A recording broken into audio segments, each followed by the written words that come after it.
두 명을 불러야 했습니다. 지금까지 일했던 외국인 근로자분들 중에 피부색이 제일 검은 분들이었는데 말레이시아 청년이었습니다.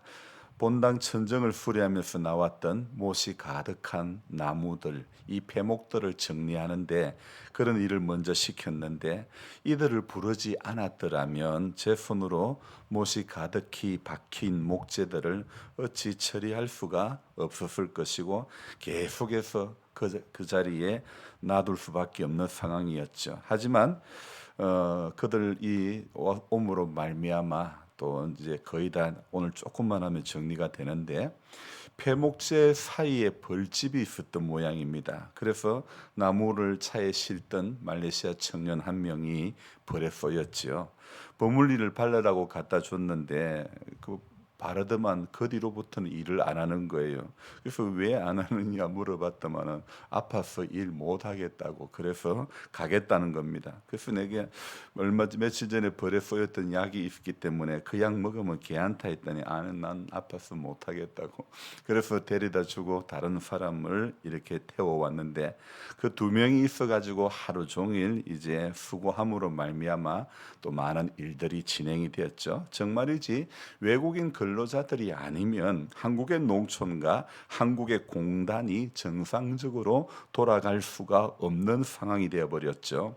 일을 마치고 태워주는 길에 30살 먹은 이 말레이시아 청년이 저보고 그럽니다. 사장님 결혼했어요? 이렇게 와이프 있어요? 묻는 겁니다. 그래서 있다고 결혼했다고 했더니 갑자기 이런 말을 뜬금없이 합니다. 말레이시아에는 부인을 4명까지 이렇게 둘 수 있다. 그런 이야기를 하는 거예요. 그래서 자기는 아직 결혼을 하지 않았는데 부인 4명을 두려고 한국에 와서 돈을 많이 벌어야 된다는 이야기를 하는 것입니다. 왜 4명인지는 잘 모르겠습니다.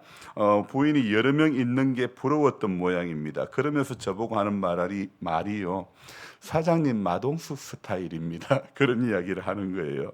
그래서 제가 자기는 마동석을 좋아한다는데 제가 체격이 좀 있긴 하지만 마동석 스타일이라는 말을 하는 것은 제가 처음 들었는데 아마 모르긴 해도 이 말에 동의하시는 우리 최 집사님도 있을지 모르겠습니다. 저랑 키가 같은 손흥민 선수처럼 축구를 하는 사람들은 키가 유난히 커 보이나 그래도 저는 씨름 선수보다는요 유도 선수와 같은 골격이 있는 스타일이 더 마음에 듭니다. 체격이 큰 만큼 배포도 크고 신앙의 넓이와 깊이도 있었으면 좋겠습니다.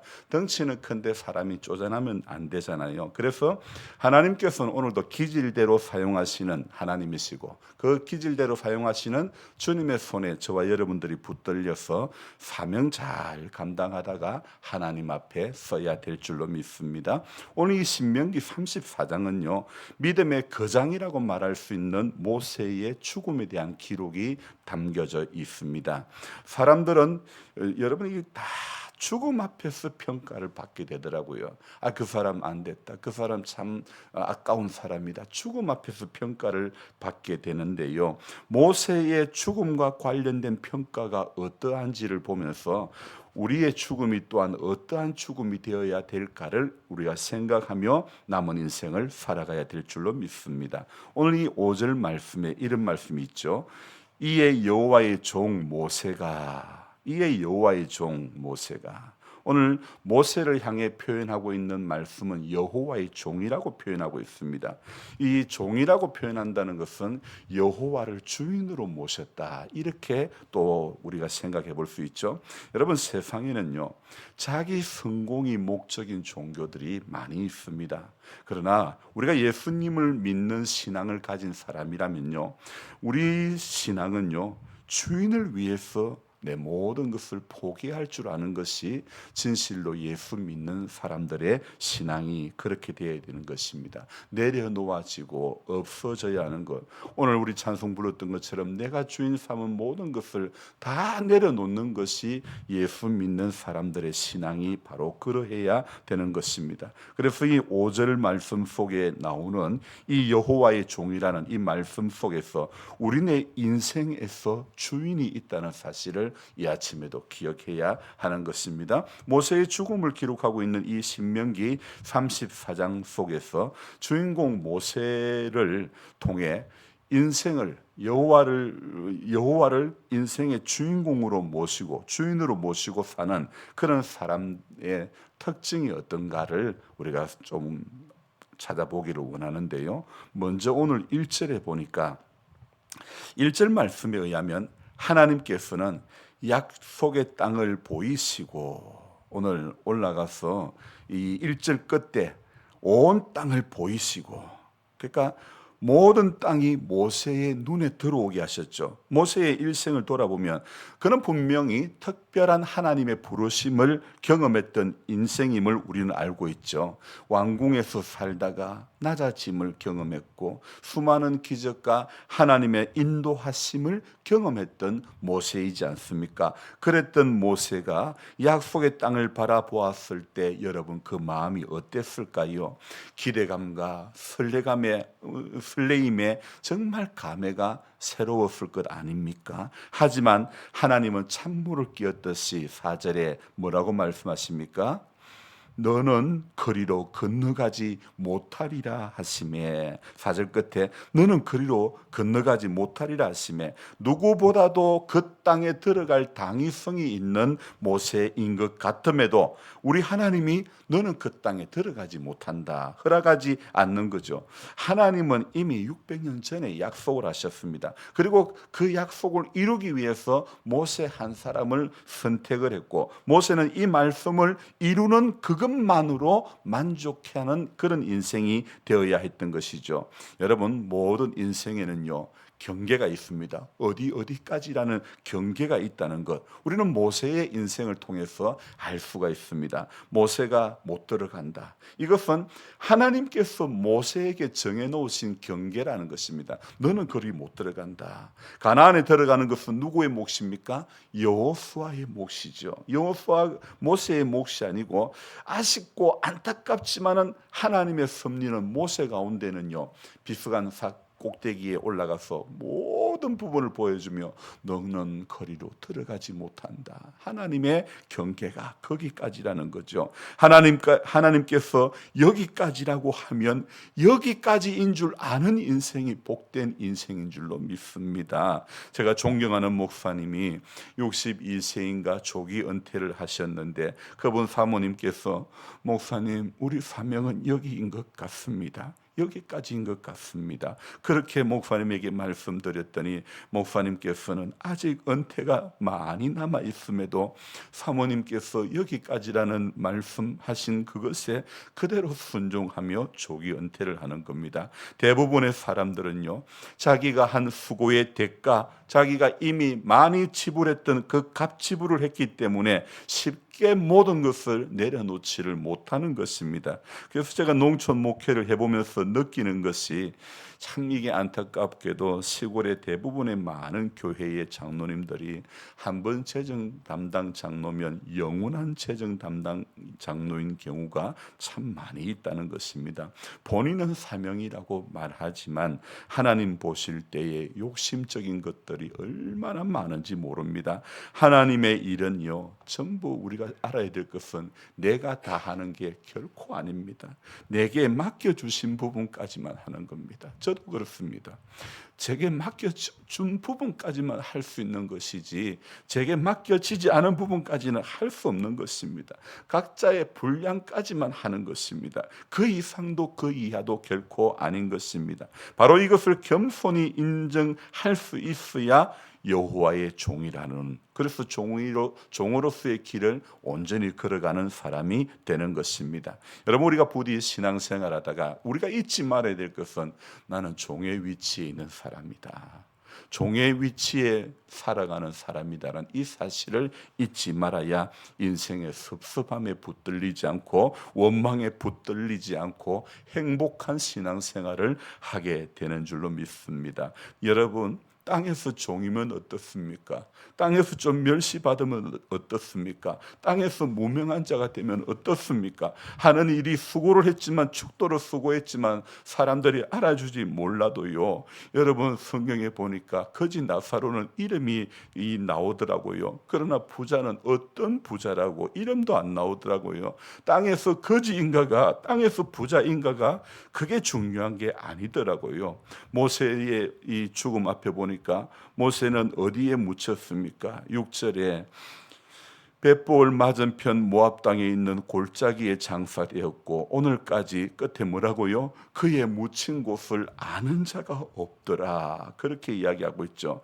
여러분 조금만 유명해도요. 매장지가 정해지고 그 사람의 업적을 알 수가 있지만 모세는 벳보을 맞은편 이름 없는 골짜기에 장사되고 말았던 거죠. 여러분 이 땅에서 무명한 자여도 괜찮습니다. 하나님 나라의 유명한 자가 되기 때문인 것입니다. 사도 바울은 많은 일을 했지만 그는 자기 자신을 향해서 말하기를 예수 그리스도의 사도요 또 종된 나 바울은 늘 종된 나 바울이라는 것을 늘 그의 편지 앞부분에 기록을 하고 있음을 나는 종이고 나는 사라질 사람이고 그는 흥해야 되고 나는 쇠해야 된다는 사실을 우리가 인식을 하고 그 마음으로 신앙생활을 해야 되는 것입니다.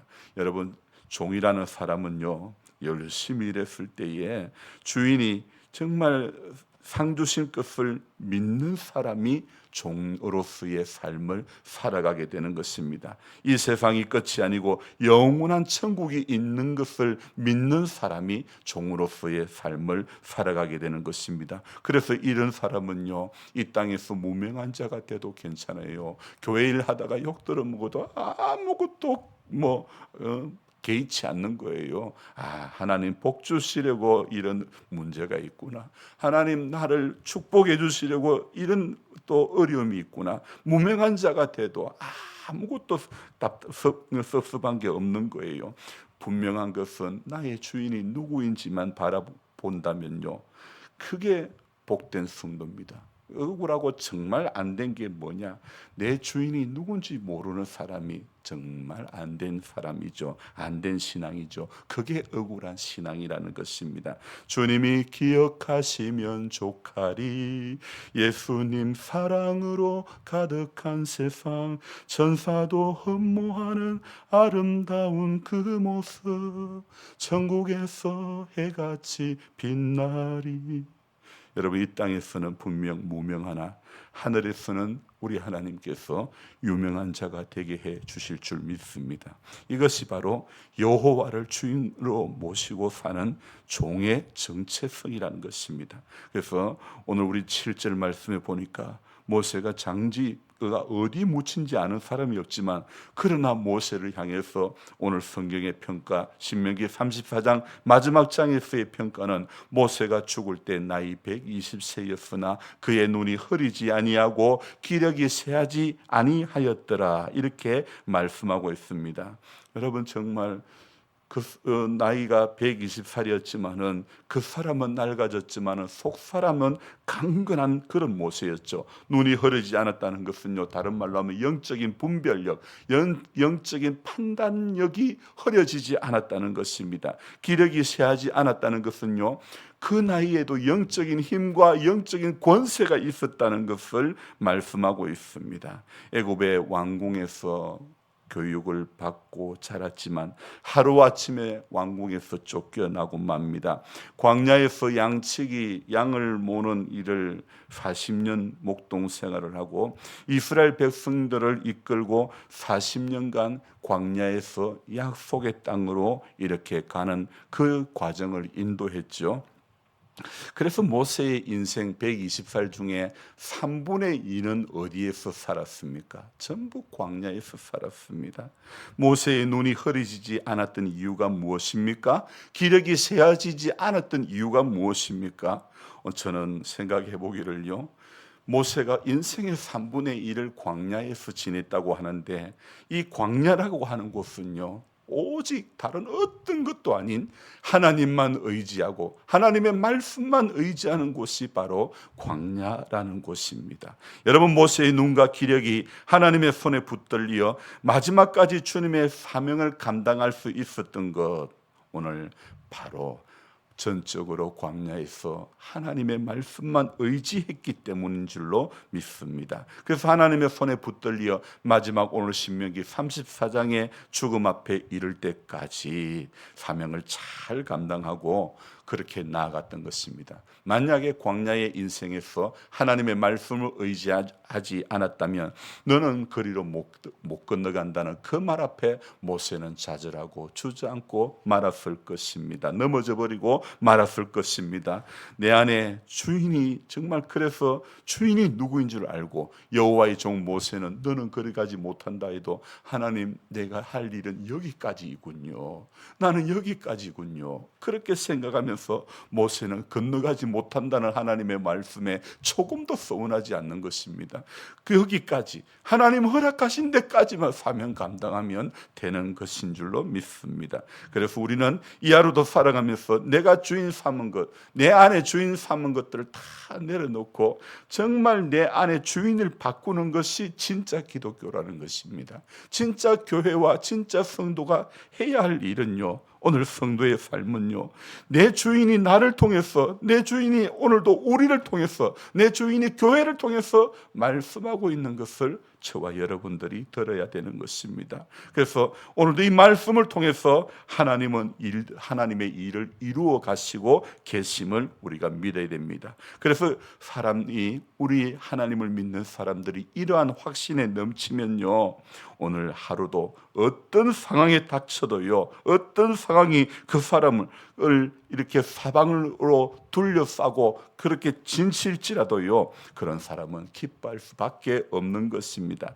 여러분, 하나님이 기뻐하시는 인생을 살아가시기 바랍니다. 광야에 있는 인생이라고 우리는 매번 나는 광야와 같은 인생이라고 자책하지 마시기 바랍니다. 세상 사람들 팔자가 그렇다고, 삼재가 끼었다고 세상 사람들처럼 원망하는 말 하지 마시기 바랍니다. 오히려 기력이 세지지 않고 눈이 흐려지지 않게 하시는 하나님의 탁월한 선택이 모세에게 있어서는 광야라는 사실입니다. 하나님의 탁월한 선택이 바로 광야입니다. 어제 불렀던 외국인 근로자 2명을 오늘 또 오라고 했습니다. 제가 왜 오라고 했을까요? 어제 일을 잘 해주었기 때문입니다. 하나님은 오늘도 우리가 이 땅에서 외국인 그 노동자처럼 일 잘하면 천국에서 해같이 빛나게 해주실 줄로 믿습니다. 기도하겠습니다. 좋으신 하나님 아버지, 모세의 죽음을 이 신명기 34장에 기록하고 있는데, 성경이 평가하고 있는 모세는 무엇입니까? 그는 여호와의 종으로 주인이 누구인지를 알고 주인이 허락하신 사명의 길 앞에 조금도 주저하지 않고 애굽의 왕궁을 내려놓았습니다. 애굽의 모든 좋은 것들을 내려놓았습니다. 누릴 수 있는 것조차 내려놓고, 가질 수 있는 것조차 내려놓고, 하나님, 잠시 세상의 낙을 누리는 것보다 하나님과 더불어 또 하나님의 나라를 이루어 가려고 광야의 여정 가운데서 애쓰고 몸부림치고 원망하는 백성들 앞에서 지도자로서의 리더십을 잃지 않았던 모세를 바라보면서 우리가 이 땅에서 믿음 생활하는 것이 어떻게 해야 하는 것이 바른 길이고 바른 모습인지 다시 한번 돌아보게 하시니 감사합니다.